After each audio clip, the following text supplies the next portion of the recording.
इसकी रेनोवेशन का काम स्टार्ट हुआ था। मुझ समेत बहुत लोगों ने अपनी रिजर्वेशन का इजहार किया था कि यार ये क्या पंगा हमने ले लिया।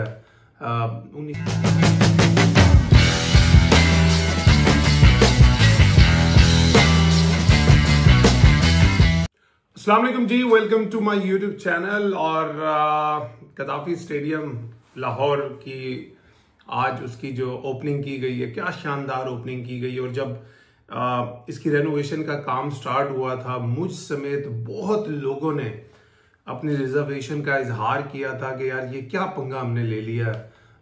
1996 के बाद एक पहली आईसीसी का इवेंट है जो हमें मिला है और पूरी कौम उसके लिए इतनी एक्साइटेड है। आपकी फाइनेंशियल कंडीशन जो आपके क्रिकेट बोर्ड की है उसके हिसाब से आपके लिए एक बहुत बड़ा इवेंट है। बहुत ज्यादा इसका जो पैसा है आपके बोर्ड को आएगा। आप क्यों किसी को मौका दे रहे हो, क्यों बीसीसीआई को आईसीसी को मौका दे रहे हो कि वो बहाना ढूंढे जिसकी वजह से इस आईसीसी चैंपियंस ट्रॉफी को पाकिस्तान से शिफ्ट किया जा सके। लेकिन मुझ समेत बहुत से लोगों को, हमारे जो क्रिकेट के पाकिस्तान क्रिकेट बोर्ड के चेयरमैन हैं और हमारे वो लोग, मजदूर लोग जिन्होंने ना दिन देखी ना रात देखी, 24 घंटे स्टेडियम पे काम हुआ और माशाल्लाह से स्टेडियम की क्या खूबसूरत रेनोवेशन की गई है और कितना खूबसूरत आज एक इंटरनेशनल लेवल का स्टेडियम लग रहा था। पहले भी गद्दाफी स्टेडियम खूबसूरत था, लेकिन बहुत सी चीज़ों पे काम करने की ज़रूरत थी। बिल्डिंग्स को बनाने की ज़रूरत थी, ड्रेसिंग रूम को बेहतर करने की ज़रूरत थी, मीडिया बॉक्सेस को बेहतर करने की ज़रूरत थी। और क्या खूबसूरत तैयार किया है। उसके जो ड्रोन से लिए गए शॉट्स देखे हैं मैंने कुछ। तो और कल से ही आज उस स्टेडियम की रेनोवेट करने के बाद ओपनिंग हुई और कल से ऑब्वियसली जो ट्राई नेशन सीरीज हो रही है, जिसको मैं ट्राई नेशन को ट्राई नेशन बोलूंगा, TRY। पाकिस्तान के लिए कहीं ना कहीं एक TRY ट्राई नेशन भी है, क्योंकि बहुत सी चीजें पाकिस्तान को अभी आईसीसी चैंपियंस ट्रॉफी से पहले फाइनल करनी है, पक्की करनी है। बहुत से कॉम्बिनेशन जो होना ऐसा नहीं चाहिए था। मैंने पहले भी बोला था कि जब आप किसी भी आईसीसी इवेंट में जाते हैं, आपका जो माइंड है आपको मेंटली बहुत क्लियर होना चाहिए कि आपने क्या करना है, किस कॉम्बिनेशन के साथ खेलना है, क्या आपकी स्ट्रेंथ्स है, कौन सी वीकनेस है जिनको आपने मैनेज करना है। बट ऑब्वियसली एक सैम यूपी एक इंजरी, एक ऐसा वाकया पाकिस्तान के साथ हो गई कि पाकिस्तान को जो अपना पूरा स्क्वाड है, पूरा जो कॉम्बिनेशन है, उसको रिवैम्प करना पड़ा। और कल पाकिस्तान वर्सेस न्यूजीलैंड पहला मैच ट्राई नेशन सीरीज का गद्दाफी स्टेडियम लाहौर में खेला जाएगा। और बात कर लेते हैं पाकिस्तानी टीम के बारे में। ऑब्वियसली एक बड़ा इंपॉर्टेंट एक सीरीज है पाकिस्तान के लिए। पाकिस्तान साउथ अफ्रीका से भी खेलेगा और पाकिस्तान न्यूजीलैंड से भी खेलेगा। और जो सबसे इंपॉर्टेंट चीज है कि इससे बड़ी और पावरफुल स्क्वाड्स पाकिस्तान में जब से क्रिकेट दोबारा स्टार्ट हुई है किसी टीम का नहीं आया। हमने पास्ट में देखा है, पाकिस्तान ने हमेशा वनडे क्रिकेट में अपने घर पे डोमिनेट किया है, बट जो दूसरी टीमें आती थी उनके 5 से 6 जो मेन प्लेयर्स होते थे वो कभी भी पाकिस्तान नहीं आते थे। तो इस वजह से बहुत से हमारे एक्स क्रिकेटर्स, बहुत से हमारे जर्नलिस्ट जो मीडिया पे भी बैठते हैं, उन्होंने हमेशा पाकिस्तानी टीम पे भी और बाबर आजम पे और हमारे बैट्समैनों पे ये इल्जामात लगाए हैं कि भाई आप लोगों ने जो इतने रन किए हैं वो आपने B या C टीमों के अगेंस्ट किए हैं, आपने जो टॉप की टीम है उनके खिलाफ कभी रन नहीं किए। चैंपियंस ट्रॉफी से पहले जो ट्राई नेशन इस सीरीज की जो अपॉर्चुनिटी हमारे प्लेयरों को मिली, आई थिंक ये एक ब्लेसिंग इन डिस्गाइज है। मेरा हमेशा मानना होता है कि नॉर्मली ऐसा होता है कि जब कोई भी आईसीसी का इवेंट शुरू होने लगता है तो टीमें ऑब्वियसली 10 से 15 दिन पहले उन कंट्रीज में चली जाती हैं। कुछ दिन वो प्रैक्टिस करते हैं, आपस में मैचेस खेलते हैं, कुछ एक आधा किसी वहाँ की डोमेस्टिक टीम से मैच हो जाता है, या ज्यादा से ज्यादा कोई एक आधा मैच दो कंट्रीज आपस में एक फ्रेंडली मैच खेल लेते हैं जिसमें कोई स्क्वाड नहीं होता, सब बैट्समैन बैटिंग कर लेते हैं। तो लेकिन मेरा हमेशा मानना है कि वो कोई तैयारी करने का सही तरीका नहीं होता। स्पेशली उन टीमों को तो ठीक होता है जो टीमें बड़ी क्लियर होती हैं अपने कॉम्बिनेशन को लेकर, but for the someone like जो पाकिस्तान की टीम है जो अभी कुछ चीजों पे कंफ्यूज है, अगर उसको माइंड पे रखा जाए तो पाकिस्तानी टीम के लिए बहुत इंपॉर्टेंट सीरीज है।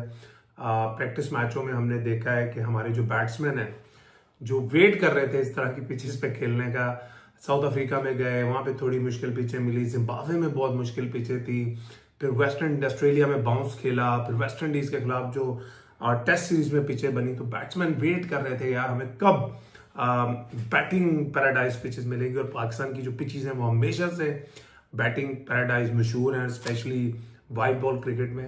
रेड बॉल में भी होती थी, बट पिछले कुछ 4-5 मैचों में हमने देखा कि इसको चेंज किया गया। तो बैट्समैन हमारे बड़ी अच्छी फॉर्म में लगे, जो ग्लिम्स आए हैं, जो वीडियोस हमने देखी हैं सोशल मीडिया पे। एक चीज बड़ी इंटरेस्टिंग है, जो वीडियोस आई हैं उससे एक चीज तो काफी क्लियर हो गई है कि जो ये ट्राई नेशन सीरीज है उसमें बाबर आजम और फखर जमान ओपन करेंगे। और मेरे काफी तहफ्फुज़ात हैं इस चीज को लेकर, बिकॉज कि आप अपने मेन प्लेयर को, जो आपकी रीढ़ की हड्डी है, उसका आप नंबर चेंज कर रहे हैं फॉर द सेक ऑफ। कहा जा रहा है कि यार सचिन तेंदुलकर को जब ओपनर बनाया तो वो बहुत बड़े प्लेयर बन गए। रोहित शर्मा की मिसाल है, जब उनको ओपनर बनाया गया तो वो बहुत बड़े प्लेयर बन गए। तिलक रत्ने दिलशन की मिसाल आपके पास है, जब वो मिडिल ऑर्डर में खेलते थे तो वो इतने कंसिडरेबल प्लेयर नहीं थे, फिर वो भी बड़े प्लेयर बन गए। तो शायद बाबर आजम को भी यही कहकर मनाया गया है कि this is your time, this is your opportunity. But मेरा मानना है बाबर जिस नंबर पे खेल रहे थे उस नंबर पे भी जो उनकी परफॉर्मेंसेज हैं, जो नाम मैं गिनवा रहा हूं, बाबर आजम की परफॉर्मेंसेज स्टैट वाइज उनसे काफी ज्यादा है। और पाकिस्तान की जो बैटिंग है, पाकिस्तान की बैटिंग उनके अराउंड करती है। अगर बाबर आजम ओपनर आते हैं, नया बॉल स्विंग होता है, सीम होता है, अंडर लाइट्स ज्यादा स्विंग होता है, तो कहीं बाबर आजम को ओपनिंग सूट ना की, ये डिसीजन बैकफायर कर गया, तो जो वो पाकिस्तान की बैटिंग बाबर आजम के अराउंड खेलती है, तो मिडल में हमारा मिडल ऑर्डर पहले ही मशहूर है काफी सालों से कि पाकिस्तान के पास एक स्टेबल मिडल ऑर्डर नहीं है। तो जो मिडल ऑर्डर में भी जो आपकी रीढ़ की हड्डी है उसको अगर आप ओपन लेके आ रहे हैं, देखिए बाबर आजम जितने बड़े प्लेयर हैं, ये जो डिसीजन है ये पाकिस्तान की फेवर में भी जा सकता है, मगर मेरा हमेशा मानना है कि this is not the permanent solution, specially जितना वंडरेबल मिडल ऑर्डर पाकिस्तान का पिछले 4-5 साल से है। बट देखने में आया है कि वहां पे जो प्रैक्टिस मैचेस हुए हैं वहां पे साउथ शकील ने भी ओपनिंग की है। तो मुझे लगता है कहीं ना कहीं पाकिस्तान की जो टीम मैनेजमेंट है वो इस ट्राई नेशन मतलब TRY ट्राई नेशन सीरीज को देखेगी बाबर आजम से। अगर तो ये डिसीजन उनका पॉजिटिव चला जाता है, Babar Azam as a opener run कर देते हैं, जो कि सबसे अच्छी जो चीज है, बाबर आजम एक जो बैटिंग नंबर उनका चेंज हो रहा है वो एक तो होम कंट्री में हो रहा है, और उससे भी बड़ी बात है कि उनके होम ग्राउंड कजाफी स्टेडियम में हो रहा है, जो मेरे ख्याल में पाकिस्तान में उनका सबसे फेवरेट वेन्यू है। 100 की ऑलमोस्ट उनकी ODIs की एवरेज है कजाफी स्टेडियम में। 200 से 300 वनडेज में उन्होंने 7 या 8 वनडेज में 300 किए हुए हैं, और 2 ODIs में 100 हमें याद है ऑस्ट्रेलिया के खिलाफ उन्होंने यहाँ किए थे, और एक 100 तो मुझे याद है पाकिस्तान वाज चेजिंग अराउंड 350 और उन्होंने 100 किया था। तो अगर कोई जगह थी उनको ट्राई करने के लिए as a opener, I think that was Gaddafi stadium. और मुझे उम्मीद है, आई थिंक बाबर आजम इतने बड़े प्लेयर हैं कि वो अच्छा करेंगे। अगर वो देखें, मैं एक मैसेज है जो मैं बाबर आजम को देना चाहता हूँ, अगर वो कहीं से उनको ये मैसेज पहुंच जाए, Babar Azam this is your moment. देखें इस कौम ने, इस आवाम ने, जो भी क्रिकेट के देखने वाले इस मुल्क ने आपको हमेशा बहुत प्यार दिया है। जो स्टारडम, जो ऑरा आपको दिया है, मुझे नहीं याद पड़ता, शायद शाहिद अफरीदी को उससे पहले, या इमरान खान को, या फिर वसीम अकरम को शायद मिला हो, उससे भी ज्यादा एक लोग क्रेजी हैं आपके बारे में। दिस इज योर टाइम कि आप रिटर्न करें उन लोगों को, और चैंपियंस ट्रॉफी में पाकिस्तान को चैंपियंस ट्रॉफी भी जितवाएं और प्लेयर ऑफ द टूर्नामेंट भी बने। मैं ये नहीं कह रहा, I am not putting pressure on him कि भाई वो अकेले जितवाएं। मेरा मतलब यह है कि Babar Azam to score maximum runs in this Champions Trophy, top scorer, जब अगर बाबर आजम टॉप स्कोरर बनते हैं इस चैंपियंस ट्रॉफी में, तो पाकिस्तान की जो बैटिंग है ना वो डिफरेंट नजर आती है। When the Babar Azam gets out in big games then the batting looks different. तो मेरा सिर्फ उनकी ओपनिंग करने में यही तहफ्फुज़ात है। और जो प्रोबेबल पाकिस्तान की प्लेइंग 11 लग रही है जो खेलेगी, I think Fakhar Zaman opening करेंगे बाबर आजम के साथ। 3 पे मुझे ऐसा लगता है साउथ शकील खेलेंगे, 4 पे ऑब्वियसली मोहम्मद रिजवान, 5 नंबर पे कामरान गुलाम आएंगे, 6 नंबर पे सलमान अली आगा, 7 पे खुशदिल शाह या फहीम अशरफ। लेकिन मुझे लगता है खुशदिल शाह खेलेंगे। फहीम अशरफ को की जो सिलेक्शन है, मुझे ऐसा लगता है वो is totally based on that game against India. मुझे ऐसा लगता है कि पाकिस्तान ने जब प्लेयर स्क्वाड बना रहा था उस टाइम उनके माइंड में ये होगा कि इंडिया के अगेंस्ट, क्योंकि इंडिया स्पिनर्स को बहुत अच्छा खेलते हैं उनके बैटर्स, तो इंडिया के against going in with 2 part time bowlers as 5th bowler वो थोड़ा रिस्की हो जाएगा। इसलिए मुझे लगता है फहीम अशरफ को स्क्वाड में डाला गया है। लेकिन जो मोस्ट ऑफ द गेम्स है, मुझे ऐसा लगता है 7 नंबर पे खुशदिल शाही खेलेंगे और फिर आपका ट्रायो जो फास्ट बॉलर्स का है, हारिस, नसीम एंड शहीन और अबरार, ये मेरी प्लेइंग 11 है जो मुझे लगता है कल खेलेगी। और फिर मैं कहूँगा कि पाकिस्तान के पास एक बहुत अच्छी अपॉर्चुनिटी है। यही अपॉर्चुनिटी न्यूजीलैंड के पास भी है, यही अपॉर्चुनिटी साउथ अफ्रीका के पास भी है, क्योंकि इन्हीं ग्राउंड्स में आपने चैंपियंस ट्रॉफी के मैचेस खेलने हैं।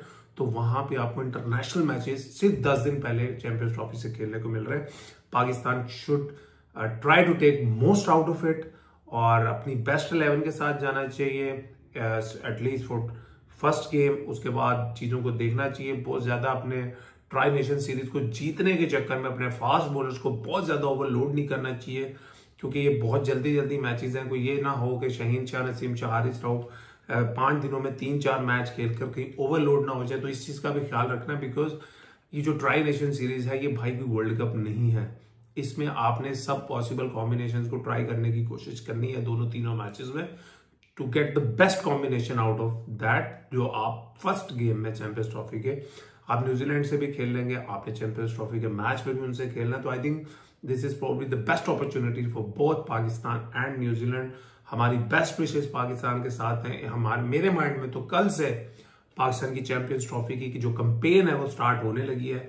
आई want to wish all the best to Pakistani team management, coaches and all.